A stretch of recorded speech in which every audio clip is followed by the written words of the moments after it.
వాసు, రే వాసు,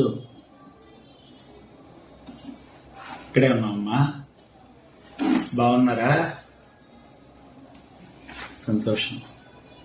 అన్నయ్య ఫోన్ చేశాడా? ఇవాళ 2వ తారీఖు కదా, నా వాటా మొదలైపోయింది, అందుకని వచ్చేసాను. అలాగే వచ్చే నెల వాటా కూడా నీదే పడుతుందమ్మో. ఎందుకంటే అన్నయ్య వాళ్ళ అత్తారింట్లో ఏదో ఫంక్షన్ ఉందిట, పెళ్ళిది. అక్కడి నుంచి అలా వాళ్ళందరూ కలిసి ఏవో ఊళ్ళు తిరుగుతారట. అందుకని నేను తమ్ముడికి చెప్పుకుంటాను, వచ్చే నెలలో ఇక్కడే ఉండిపోమని చెప్పాడు నన్ను. అన్నయ్య నీకు ఫోన్ చేస్తా అన్నాడు, ఒకసారి నువ్వు కూడా కనుక్కో. నువ్వే ఇబ్బంది పడక్కర్లా, మందులు తెచ్చేసుకున్నా.